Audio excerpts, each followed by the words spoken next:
Morning everyone, কেমন আছো সকলে? আশা করছি সকলে তোমরা ভীষণই ভালো আছো। আমরাও মোটামুটি সবাই ভালো আছি।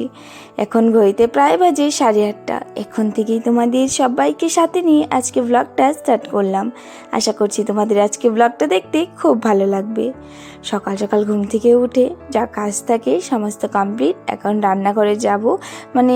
রান্নাঘরে যাব তো ভাবলাম যে আগে বিছানাটা তাহলে ঠিক করিনি, কারণ মাম্মাম উঠে পড়েছে। তো মাম্মাম উঠে ওর ঠাম্মির সাথে বসে আছে, তো এর মধ্যে আমি যে বিছানাটা ঠিক করে নিচ্ছি। আর আজকে না সকাল থেকে কিন্তু বৃষ্টি হচ্ছে, সে কালকে রাত্রে থেকে শুরু হয়েছে, কমেনি। তো সে কন্টিনিউয়াসলি বৃষ্টি পড়েই যাচ্ছে। আর আজকের ওয়েদারটা দেখে আমার মনটা ভীষণ খুশি।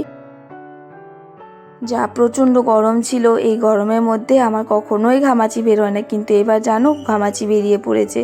এত গরম, অনেকেরই বেরিয়েছে। আর মাম্মার তো হাত মুখ একদম ফুলে গিয়েছে ঘামাচির জন্য। আমি তো শুধু ভাবছিলাম কবে যে এই বৃষ্টিটা পড়বে, বৃষ্টি পড়লে একটু শান্তি পাই। সত্যি কথা বলতে কালকে যখন বৃষ্টিটা হয়েছে না রাত্রে, আমার মনে হচ্ছিল একটু শান্তি পেলাম। এত প্রচণ্ড গরমের মধ্যে একদমই ভালো লাগে না, না খেয়ে শান্তি, না কিছু, না কোনো কাজ করে শান্তি। তো যাই হোক, এখানে দেখো আমার বিছানাটাও ঠিক করা হয়ে গেছে। আর এখন আমি চলে যাব রান্নাঘরে। আর মাম্মাম তো সেই রয়েছে ওর ঠাম্মির কাছে। এসে ঘুম থেকে ওঠার পর ব্রাশ করিয়ে দিব বললো আমি ঠাম্মির কাছে করব। তো ওখানে ওর ঠাম্মির সাথেই ব্রাশ টাশ করেছে আজকে। করে দেখো এখানে প্রসাদ খাচ্ছে। আমি একটু মুড়ি নিয়ে বসেছিলাম, মা কালকে সর উঠিয়ে রেখেছিল দুধে, সেই সরটা দিয়ে মুড়ি খেয়েছি। তো বললো খাবে, তো অল্প একটু বাটিতে দিয়েছি, দেখো তেমনই পড়ে রয়েছে। মা আবার লাড্ডু দিয়ে পুজো দিয়েছে, লাড্ডুটা দেখে আর মুড়ি খেলো না, তো বললো যে আমি লাড্ডু খাবো। তো ওখানে বসে বসে লাড্ডু খাচ্ছে। আর এর মধ্যে আমার তো রান্নাবান্নাও হয়ে গেছিলো, তোমাদের সাথে শেয়ার করা হয়নি। তো আজকে তেমন কিছু রান্নাও করিনি। তো এখানে একটা ভাজি করেছিলাম, আর এই যে সেদ্ধ ভাত করেছি। আর আজকে তো শনিবার, যেহেতু পরে গিয়ে ডাল টাল কিছু একটা রান্না হবেই, নিরামিষই খাওয়া হবে আজকে। আজকে আর পনির হবে না জানি, দুপুরে ডাল হবে, তো সেই কারণে আর সকালে ডাল বানাইনি। তো এখানে এই যে আমি সেদ্ধটা মেখে এখন বরকে দিয়ে দিব খেতে। আর এই ওয়েদারে কিন্তু খিচুড়ি খেতে বেশ ভালো লাগে, কিন্তু আমাদের ঘরে আমরা সবাই ভালোবাসি খিচুড়ি, শুধু আমার বরমশাই ভালোবাসে না। তো ওর জন্য কিন্তু আমাদের ঘরে খিচুড়িটা রান্না হয় না। আজকে সকাল সকাল যে ওয়েদারটা, শুধু মনে হচ্ছিল যদি একটু খিচুড়ি খাওয়া যেত কত ভালো হতো। কিন্তু যাই হোক, আশা করে লাভ নেই, তো বর তো খাবে না, সেই কারণে আর খিচুড়িটা রান্না হবে না। ভাতটা মেখে বরকে দিয়ে আসলাম খেতে। আর এখানে আলু ভেজেছিলাম সকালে, তো সেই আলু ভাজিটা উঠিয়ে আবার যে ঢাল দিয়ে ঢেকে রাখলাম। আজ ঘরে সবাই বলছিল এই বৃষ্টিটা যদি কয়েকদিন থাকতো খুব ভালো হতো। আমাদের ঘরে কিন্তু তেমন একটা কেউ বৃষ্টি পছন্দ করে না, শুধু আমিই পছন্দ করি। কিন্তু আজকে আবার সবাই বলছিল যে এত গরমের মধ্যে এই যে বৃষ্টিটা দিয়েছে না, সবাই কিন্তু একটু শান্তি পেয়েছে। তারপরে এই যে মামামকে ভাতটা খাওয়াতে নিয়েছি, আজকে বিছানার থেকে একদমই নামছে না। বরমশাই খেয়ে গিয়েছে, তো সেই থালে একটু ভাত ছিল, তো মামাম বলছে আমি বাবার থালে খাবো, তো সেই কারণে ওর বাবার থালে একটু ছিল, সেটাই খাইয়ে দিয়েছি। তো এই যে দেখো কত যে নাটক করছে, আর বিছানাতে বসে আর নামছে না, বলছে আমি এখানে বসেই খাবো। তো এই যে এখানে বসে বসে খেলছে, আর আমি যে খাইয়ে দিচ্ছি। আর ওর যা খাওয়াতে নাটক, কি আর বলবো, এইটুকু ভাত খাওয়াতে প্রায় আধা ঘন্টাই লেগে গিয়েছিল। মাম্মামকে খাইয়ে কয়েকটা বাসন ছিল, সেগুলো আগে ধুয়ে নিয়ে আসলাম। আর আমি আজকে সকালে এখনও ভাত খাইনি, আমি একটু পরে খাবো। মাম্মামকে এখন পড়াশোনা করাবো, তারপর খাবো। আর সকালে সেই মুড়ি খেয়েছিলাম না, তার জন্য এখন আর ভাত খেতে ইচ্ছে করছে না।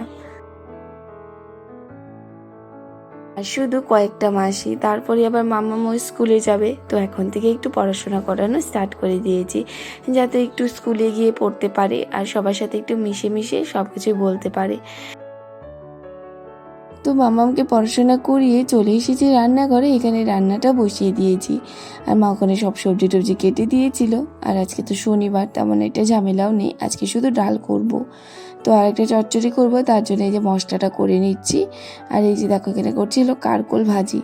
আজকে ডাটার চচ্চড়িটা না অনেকগুলো বানাবো, সেখানে মশলাটাও কিন্তু আজকে অনেকগুলোই, দেখতেই পাচ্ছ কখন থেকে বাড়ছি, ভালো করে আর কি মিক্সি হচ্ছে না, পেস্টই হচ্ছে না।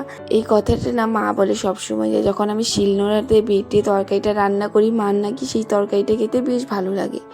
এমনি যদি মশলা জিরে গুঁড়ো টুড়ো দিই তখন নাকি তেমন একটা ভালো লাগে না।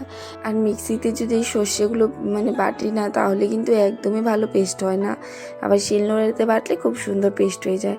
আর আজকে কিন্তু এই যে সর্ষের সাথে কিন্তু একটু তিলও দিয়ে দিয়েছি, তো সেইখানে আজকে অনেকগুলো মানে মশলা হয়ে গেছে। যাই হোক দেখো এর মধ্যে কিন্তু আমার কারকল ভাজাটা হয়ে গেছে, যখন নামিয়ে নিচ্ছি।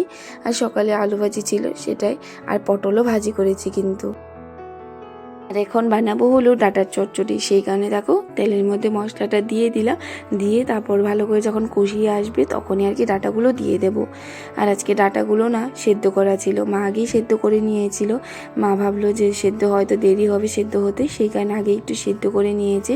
খুব সুন্দর সেদ্ধ হয়ে গেছে, তার জন্য আগে মশলাটা কষিয়ে তারপরে যে ডাঁটাগুলো দিয়ে দিলাম। আর এখন আবার ডাঁটার সাথে একটু ভালো করে লাড়াচাড়ি দিয়ে তারপর একটু জল দিয়ে দেবো। যখনই ডাঁটার চচ্চড়ি বানাই না, ডাঁটার চচ্চড়ি কিন্তু অনেকগুলো করে গুড় দিয়ে দিই, মানে যখন মিষ্টি মিষ্টি হয়ে যায় তখন নাকি মার বাবার সবারই খেতে বেশ ভালো লাগে, আমারও ভালো লাগে। তো সেই কারণে একটু গুড় দিয়ে দিই, তো তখন একটু মিষ্টি মিষ্টি ঝাল ঝাল হয়, খেতেও ভালো লাগে। তো যাই হোক ডাঁটার চচ্চড়িটা নামিয়ে তারপরে যেখানে দেখো ডালটাও সোমবার দিয়ে দিলাম। আর আমি একটা নারিকেল কেটেছি, এটা না দিদি পাঠিয়েছে। মানে নারিকেল খেতে কিন্তু ভীষণ ভালো লাগে, আমি ভীষণ ভালোবাসি নারিকেল। তো এখানে কেটে রান্না করছিলাম আর খাচ্ছিলাম। তো যাই হোক এর মধ্যে দেখো আমার ডালটাও কিন্তু হয়ে গেছে, ডালটা সোমবার দিয়ে যখন ভালো করে সাইডগুলো দিয়ে মুছে তারপর রেখে দেবো। আর আজকে না দেখো মা এসেছিল, রান্নাবান্না হওয়ার পরই মা চলে এসেছিলো, আর আসার পর মার সাথে গল্প করছিলাম, তার জন্য শেয়ার করা হয়নি।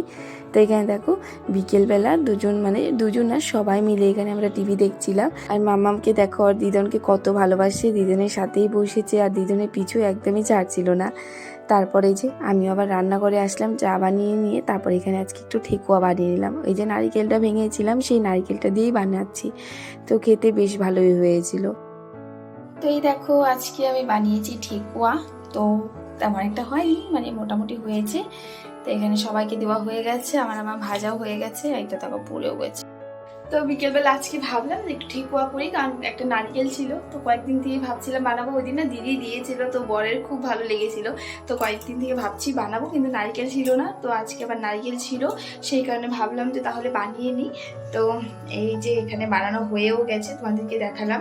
আর আজকে না মা এসেছে, তো কয়টা দিকে 11:30টার দিকে এসেছে, মানে আবার রান্নাবান্না হয়েছে তারপরে এসেছে, কিন্তু দেখানো হয়নি। আসার পর তো সেই গল্প করছিলাম, তারপর মা আবার চলে গেছিলো মাসির ঘরে, সেই কারণে দেখানো হয়নি। তো এই যখন আবার মা এসেছে আর একটু পরে আবার বাবা এসে নিয়েও যাবে। তো ভেবেছিলাম আজকে আমি বাড়িতে যাব, কিন্তু তারপর ক্যান্সেল হয়ে গেল, ভেবেছি সোমবারে যাব, আজকে আর যাবো না। আর কালকে আবার কিছু একটা আছে, পূর্ণিমা না কি যেন একটা আছে, তো সেইখানে মা বললো কালকে না তারপরের দিন যাবে আর কি, সোমবার দিন যাবে তাহলে। তো সেই কারণে ভাবছি সোমবার দিন যাব। তো এখন মাকে চা দিয়ে দিয়েছি, বাবা মা দুজনেই খাচ্ছে। আর এখন আমি চা খাবো না, আমি ঠেকুয়া খাবো, আর পরে আবার আমার বাবা আসবে, পরে আবার বাবাকেও চা বানিয়ে দিতে হবে। তো চলো এখন ওই ঘরে যাওয়া যাক, আমি এখন আমারটাও খেয়ে নিই, খেয়ে দেখি কেমন হয়েছে। আর রাত্রে না আবার বাবা চলে এসেছিলো মাকে নিতে, তো এখানে মামাম তো চিপস পেয়ে ভীষণ খুশি। তারপর আমিও বাবাকে চাটা বানিলাম, বাবাও খেয়ে দিয়ে আবার চলে গেছে মাকে নিয়ে। আর রাত্রে দেখো মামাম গান শুনে কি নাচা। চলো আজকের জন্য টাটা, সবাই খুব ভালো থেকো, রাধে রাধে।